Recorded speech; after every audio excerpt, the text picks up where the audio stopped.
Hello students, अब हम पढ़ेंगे इलेक्ट्रोनिगेटिविटी, विद्युत ऋणात्मकता। तो what is electronegativity? Electronegativity it is a quantitative measure of the ability of an atom in a chemical compound to attract shared electron pair towards it is called electronegativity. इसका मतलब ये है कि कोई एक एटम जब बॉन्डेड स्थिति में है, when an atom is bonded, when it is in a covalent bond, then it attracts the pair of electron towards itself. जैसे कि हम HCl एक एग्जाम्पल है, यहाँ पर ये कोवेलेंट बॉन्ड है, एक इलेक्ट्रॉन हाइड्रोजन का है, एक इलेक्ट्रॉन क्लोरीन का है। तो this atom attracts these two electron towards itself. This chlorine atom also attracts these two electron towards itself. मतलब hydrogen attracts the pair of electron, the shared pair of electron towards itself, and also the chlorine attracts the shared pair towards itself. दोनों ही अपनी अपनी तरफ खींचते हैं। तो this ability, यही ability जो है, what ability to attract the bonded share pair towards itself. Bonded electron pair को अपनी तरफ खींचने की जो एबिलिटी है एटम की, वही इलेक्ट्रोनिगेटिविटी कहलाती है, वही विद्युत ऋणात्मकता कहलाती है। विद्युत ऋणात्मकता क्या हुई? परमाणु के रासायनिक यौगिक, मतलब जब ये यौगिक बना हुआ है, कंपाउंड बना हुआ है, उसमें सहसंयोजक आबंध के इलेक्ट्रॉन, सहसंयोजी आबंध कौन से? जो अभी मैंने बताया, ये कोवेलेंट बॉन्ड है, सहसंयोजी आबंध है। इसके इलेक्ट्रॉन युग्म के, इसका इलेक्ट्रॉन युग्म यानी इलेक्ट्रॉन का पेयर, इस पेयर को अपनी तरफ खींचने की, अपनी तरफ आकर्षित करने की जो योग्यता है, जो प्रवृत्ति है, उसका जो गुणात्मक माप है, उसी को विद्युत ऋणात्मकता कहते हैं। सीधे शब्दों में जो बंधित इलेक्ट्रॉन पेयर है, जो इलेक्ट्रॉन का जोड़ा है, जो कि बॉन्ड के रूप में प्रेजेंट है, इसको अपनी तरफ खींचने की टेंडेंसी, इसको अपनी तरफ हर एक एटम खींचता है, ये भी खींचेगा, ये भी खींचेगा। इसी टेंडेंसी को हम क्या बोलते हैं? इलेक्ट्रोनिगेटिविटी या फिर विद्युत ऋणात्मकता। अब विद्युत ऋणात्मकता को हम इलेक्ट्रॉन एफिनिटी या फिर आयनाइजेशन एनर्जी की तरह से, चूंकि ये एनर्जी नहीं है इस तरह से, इसलिए हम इसको मेजर नहीं कर सकते, लेकिन फिर भी इसके लिए कुछ स्केल अलग अलग साइंटिस्ट ने दिए। जैसे पॉलिंग ने एक स्केल दिया, जिसको पॉलिंग स्केल बोलते हैं। बुलिकन जफे स्केल होता है, और एक स्केल है अलर्ट रोक्शा स्केल। तो तीन साइंटिस्ट ने अलग अलग प्रकार से स्केल दिए। सबसे कॉमन स्केल जो है वो है पॉलिंग का स्केल। तो ये आपके लिए यहाँ पर पॉलिंग का स्केल बनाया हुआ है। दिस इज पॉलिंग स्केल, मतलब पॉलिंग का पैमाना। पॉलिंग एक साइंटिस्ट थे, उन्होंने इलेक्ट्रोनिगेटिविटी के लिए, विद्युत ऋणात्मकता के लिए स्केल दिया। उन्होंने सबसे हाईएस्ट इलेक्ट्रोनिगेटिविटी दी क्लोरीन को, जिसकी वैल्यू थी 4। तो यहाँ पर दो पीरियड के इलेक्ट्रोनिगेटिविटी की वैल्यूज है। लिथियम की 1.0, beryllium 1.5, boron 2.0, carbon 2.5, nitrogen 3, oxygen 3.4, chlorine 4.2। फिर सेकंड पीरियड हम देखते हैं, सोडियम की 0.9, मैग्नीशियम की 1.2, एल्यूमिनियम की 1.5, सिलिकॉन की 1.8, फास्फोरस की 2.1, सल्फर की 2.5 और क्लोरीन की 3.0। अब ग्रुप्स में देखते हैं, दो ग्रुप लेते हैं हम एग्जाम्पल के लिए। ग्रुप फर्स्ट, इसमें लिथियम की 1.0, सोडियम की 0.9, पोटेशियम की 0.8, रुबिडियम की 0.8, सीजियम की 0.7। फिर है ग्रुप 17, क्लोरीन की 4.0, क्लोरीन की 3.0, ब्रोमीन की 2.8, आयोडीन की 2.5, एस्टेटीन की 2.2। तो ये पीरियड्स में, और ये दो ग्रुप्स के यहाँ पर एग्जाम्पल है। अब हम देखते हैं फैक्टर्स अफेक्टिंग इलेक्ट्रोनिगेटिविटी। इलेक्ट्रोनिगेटिविटी पर कौन कौन से फैक्टर्स अपना प्रभाव डालते हैं, मतलब किन किन बातों से इलेक्ट्रोनिगेटिविटी किसी भी एटम की प्रभावित होती है। First is atomic radius. पहला है एटॉमिक रेडियस यानी परमाणु त्रिज्या। अब इलेक्ट्रोनिगेटिविटी क्या है? Tendency to attract bonded pair. तो बॉन्डेड पेयर को कौन अट्रैक्ट करेगा? प्रोटॉन्स अट्रैक्ट करेंगे। तो प्रोटॉन का है न्यूक्लियस। तो जितना छोटा साइज होगा, the smaller will be the size of the atom, the more will be the attraction toward the outer electron. तो जितना छोटा साइज होगा उतनी इलेक्ट्रोनेगेटिविटी ज़्यादा होगी। ये हमको यहाँ पीरियड में अगर हम देखते हैं तो वैल्यू से समझ में आता है। लिथियम का साइज सबसे बड़ा है, क्लोरीन का सबसे छोटा है। Lithium is the smallest in the size in this period and chlorine is the biggest. See the values, lithium की इलेक्ट्रोनेगेटिविटी 1.0 है और क्लोरीन की 4.0। मतलब स्मॉल साइज और इलेक्ट्रोनेगेटिविटी, छोटा होगा परमाणु का आकार, विद्युत ऋणात्मकता ज्यादा होगी। उसके बाद दूसरा हम देखते हैं इफेक्टिव न्यूक्लियर चार्ज, प्रभावी नाभिकीय आवेश। जितना न्यूक्लियस में चार्ज ज्यादा होगा, जितना अधिक चार्ज होगा उतनी ज्यादा उसकी इलेक्ट्रोनेगेटिविटी होगी, मतलब उतने अच्छे से वो बॉन्डेड इलेक्ट्रॉन को अपनी ओर खींच पाएगा। Next is oxidation state. जितनी ज्यादा पॉजिटिव ऑक्सीडेशन स्टेट होगी उतना अधिक अट्रैक्शन लगेगा, इसलिए इलेक्ट्रोनेगेटिविटी भी अधिक होगी। जितनी ज़्यादा निगेटिव ऑक्सीडेशन स्टेट होगी इलेक्ट्रोनेगेटिविटी कम होगी। फिर है शील्डिंग इफेक्ट। शील्डिंग इफेक्ट यानी परिरक्षण प्रभाव।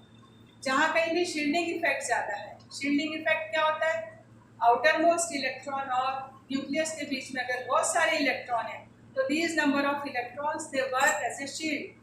बीच के इलेक्ट्रॉन एक शील्ड के रूप में, स्क्रीन के रूप में काम करते हैं। तो जितने ज़्यादा बीच में इलेक्ट्रॉन होंगे बाहर फोर्स ऑफ अट्रैक्शन एक्सर्ट करने में उतनी प्रॉब्लम होती है। मतलब if shielding effect is more the electronegativity will be less. तो इस तरह से these are the factors which affect the electronegativity. ये सभी कारक हैं जो कि इलेक्ट्रोनेगेटिविटी को प्रभावित करते हैं। अब हम देखते हैं trends in the periodic table. Periodic table में जो ट्रेंड्स हैं वो आपको ये दो पीरियड और ये दो ग्रुप से समझ में आते हैं। पीरियोडिक टेबल में when we move from left to right move करने पर इलेक्ट्रोनेगेटिविटी इंक्रीज होती है। And when we move from top to bottom, जब हम बॉटम में जाते हैं यानी ऊपर से नीचे की ओर जाते हैं तो इलेक्ट्रोनेगेटिविटी घटती जाती है। क्यों घटती है? क्योंकि साइज बड़ा होता जाता है। यहाँ पर पीरियड में इलेक्ट्रोनेगेटिविटी इधर से इधर बढ़ रही है। क्यों बढ़ रही है? Because size is getting smaller and smaller. So this is about the electronegativity.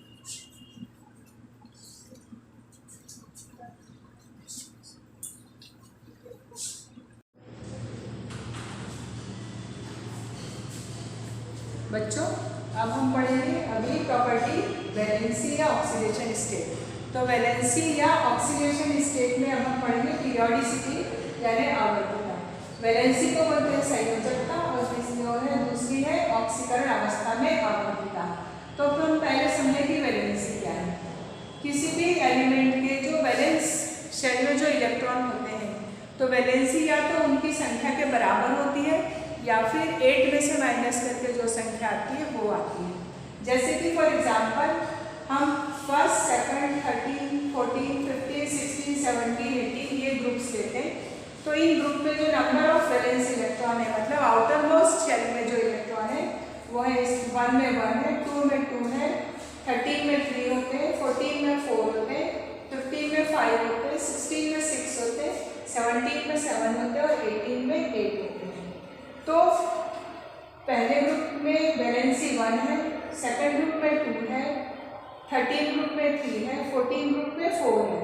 अब ये संख्या 4 से ज़्यादा हो गई, यहाँ 5 हो गई, तो अब इसको 8 में से माइनस करते हैं। तो 8 माइनस 5 तो 3 होती है और समटाइम्स 5 भी होती है। ऑक्सीडेशन स्टेट 5 भी हो जाती है। फिर यहाँ 16 ग्रुप में वैलेंस इलेक्ट्रॉन 6 है तो 8 में से माइनस करते हैं तो इसकी वैलेंसी 2 होती है लेकिन ऑक्सीडेशन स्टेट 6 भी हो जाती है। अब 17 ग्रुप में atom number of valence electron 7 है, 8 में से माइनस करते हैं तो 1 आती है लेकिन ऑक्सीडेशन स्टेट 7 भी होती है।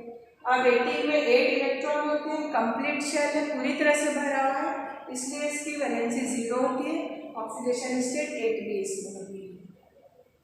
तो वैलेंसी क्या होगी ये आपको समझ में आ गया। अब ऑक्सीडेशन स्टेट क्या होती है?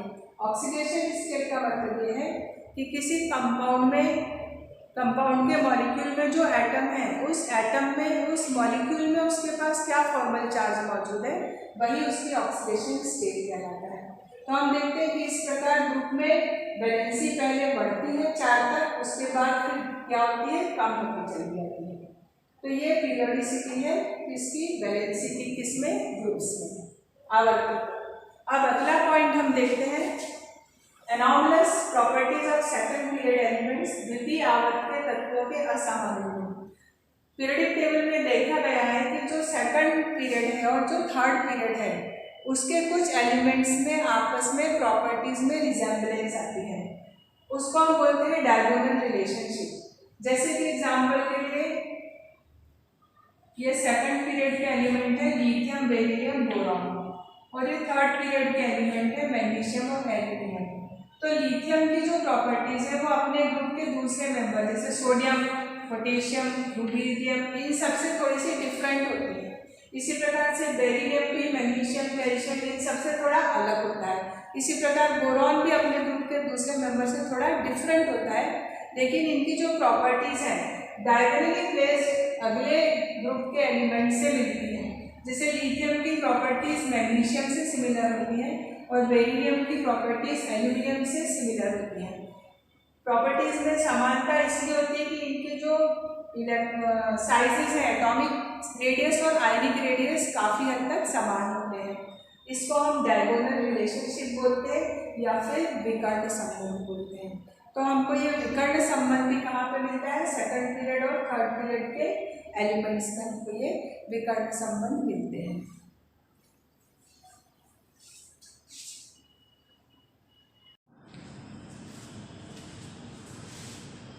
हेलो बच्चों, today we will study reactivity of elements and how this reactivity relates with periodic trends. मतलब हम पढ़ेंगे तत्वों की क्रियाशीलता और आवर्ती प्रवृत्तियाँ, मतलब तत्वों की क्रियाशीलता और आवर्ती प्रवृत्तियों में क्या संबंध है। जैसा कि बच्चों आपने पहले एटॉमिक रेडियस यानी परमाणु त्रिज्या पढ़ी है, आयनाइजेशन एंथैल्पी, आयनन एंथैल्पी पढ़ी है, इलेक्ट्रॉन गेन एंथैल्पी, इलेक्ट्रॉन लब्धि एंथैल्पी पढ़ी है, इलेक्ट्रोनिगेटिविटी यानी विद्युत ऋणात्मकता पढ़ी है, और आपने पढ़ी है वैलेंसी यानी संयोजकता पढ़ी है। तो ये जो पीरियोडिक प्रॉपर्टीज हैं यह रिएक्टिविटी को किस प्रकार प्रभावित करती है वो हम समझते हैं। देखिए, आपने पढ़ा है पहले कि एटॉमिक साइज लेफ्ट से राइट जाने पर यानी बाएं से दाएं जाने पर एटॉमिक साइज परमाणु का आकार घटता है। तो परमाणु का आकार बाएं से दाएं जाने पर घट रहा है, और ऊपर से नीचे किसी ग्रुप में when we come down the size of the atom increases, ऊपर समूह में नीचे से ऊपर से नीचे आने पर आकार जो है परमाणु का वो कैसा होता जाता है, कम होता जाता है। ठीक है, अब हमने ये भी पढ़ा है कि इधर जो है ये जो समूह 1 और समूह 2 है इनका आकार चूंकि बड़ा है, अगर हम इधर के समूह से तुलना करते हैं तो इधर आकार बड़ा है, इधर आकार बड़ा है मतलब इनकी इलेक्ट्रॉन देने की जो प्रवृत्ति है वो ज़्यादा है। तो ये दोनों समूह की इलेक्ट्रॉन देने की प्रवृत्ति ज़्यादा है, यानी एस ब्लॉक एलिमेंट्स की इलेक्ट्रॉन देने की प्रवृत्ति ज़्यादा है। और जब हम इस तरफ बढ़ते हैं पी ब्लॉक एलिमेंट्स में बढ़ते हैं तो इलेक्ट्रॉन लेने की प्रवृत्ति धीरे धीरे बढ़ती जाती है। जैसा कि हमने पढ़ा है कि हैलोजन की जो इलेक्ट्रॉन लब्धि है वो सबसे ज़्यादा है। तो ये जो है इलेक्ट्रॉन अच्छे से एक्सेप्ट करते हैं, इलेक्ट्रॉन लब्धि यहाँ पर ज़्यादा है, इसलिए जो पीरियोडिक टेबल है उसमें ये इलेक्ट्रोपॉजिटिव ग्रुप है। एलिमेंट्स आर, ये सारे जो एलिमेंट्स हैं विद्युत धनात्मक है, ये सारे विद्युत ऋणात्मक है। हैलोजन पूरा विद्युत ऋणात्मक है और इन दोनों के बीच में शून्य वर्ग का समूह आता है। Then zero group element is in between the alkali metals, first group element and the 17 group element, मतलब कि हैलोजन के बीच में आता है। तो चूंकि क्रिया इसलिए ये इलेक्ट्रॉन देने की टेंडेंसी ज़्यादा, इनकी लेने की टेंडेंसी ज़्यादा, देयरफॉर ये हाईली रिएक्टिव ग्रुप है, इसकी क्रियाशीलता ज़्यादा है। इसी प्रकार इनकी भी क्रियाशीलता ज़्यादा है और इसकी क्रियाशीलता नीचे जाने पर बढ़ती जाती है। ठीक है, मेटेलिक कैरेक्टर भी नीचे जाने पर बढ़ता है। ये जो एस ब्लॉक और पी ब्लॉक के जो तत्व है, दीज एलिमेंट्स टुगेदर, इन तत्वों को हम रिप्रेजेंटेटिव एलिमेंट बोलते हैं, निरूपक तत्व बोलते हैं। तो एस ब्लॉक पे स्ट्रॉन्ग इलेक्ट्रोपॉजिटिव, पी ब्लॉक में लास्ट वाला जो है हैलोजन ग्रुप है स्ट्रॉन्ग इलेक्ट्रोनेगेटिव एलिमेंट। तो ये इलेक्ट्रॉन दे के पॉजिटिव आयन बनाते हैं और ये इलेक्ट्रॉन एक्सेप्ट करके निगेटिव आयन बनाते हैं। और बीच के जो ट्रांजिशन एलिमेंट्स हैं, संक्रमण तत्व हैं, इनकी जो प्रॉपर्टीज है वो इनके और इनके दोनों के मध्य में पाई जाती है। बीच के गुण होते हैं इनमें, रिएक्टिविटी इन दोनों के बीच की रिएक्टिविटी होती है। तो फर्स्ट ग्रुप के एलिमेंट्स, सेकंड ग्रुप के एलिमेंट्स और 17 ग्रुप के एलिमेंट्स रिएक्ट करके आयनिक कंपाउंड बनाते हैं। अब अगर हम एग्जाम्पल के लिए एक ऑक्सीजन लेते हैं तो ऑक्सीजन के साथ ये एलिमेंट्स रिएक्ट करते हैं, ये एलिमेंट्स भी रिएक्ट करते हैं, मतलब फर्स्ट ग्रुप एलिमेंट्स रिएक्ट करते हैं, सेकंड ग्रुप एलिमेंट्स रिएक्ट करके ऑक्साइड्स बनाते हैं। और इनके ऑक्साइड्स कैसे होते हैं? बेसिक ऑक्साइड्स होते हैं। सभी जगह एक दो अपवाद होते हैं, सभी जगह एक्सेप्शंस आर देयर, तो इनके ऑक्साइड सारे बेसिक होते हैं। अब अगर हम क्लोरीन के, ब्रोमीन के, इनके ऑक्साइड्स देखते हैं तो ये ऑक्साइड्स कैसे होते हैं? ये एसिडिक नेचर के ऑक्साइड्स होते हैं। और पी ब्लॉक में हमको इधर एम्फोटेरिक ऑक्साइड्स भी मिलते हैं, जैसे एल्यूमिनियम में एम्फोटेरिक ऑक्साइड्स होते हैं। एम्फोटेरिक होते हैं मतलब एसिड के साथ भी रिएक्ट करते हैं और बेस के साथ भी रिएक्ट करते हैं, यानी उभयधर्मी होते हैं। Oxides of aluminium reacts with acid as well as they reacts with bases. उसके बाद यहाँ पर हमको कुछ न्यूट्रल ऑक्साइड भी मिलते हैं, जैसे कार्बन मोनोऑक्साइड है, NO है, तो नाइट्रोजन में कुछ ऑक्साइड, कार्बन मोनोऑक्साइड जो है वो कैसे है? न्यूट्रल ऑक्साइड्स होते हैं। तो इस प्रकार से हमको पीरियोडिक प्रॉपर्टी की सहायता से जो एलिमेंट्स है उनकी क्रियाशीलता के बारे में, उनकी एक्टिविटी के बारे में, उनकी रिएक्टिविटी के बारे में भी पता लगता है। अब किसी भी ग्रुप में जब हम ऊपर से नीचे जाते हैं तो मेटेलिक कैरेक्टर जो है वो, इलेक्ट्रोपॉजिटिव नेचर जो है वो बढ़ता जाता है और इलेक्ट्रोपॉजिटिव लेफ्ट से राइट जाने पर कम होती जाती है। तो ये पीरियोडिक टेबल के बारे में हुआ और ये टॉपिक आज यहाँ पर कंप्लीट होता है। पूरे टॉपिक को ध्यान से सुनने और समझने के लिए आप लोगों का बहुत बहुत धन्यवाद।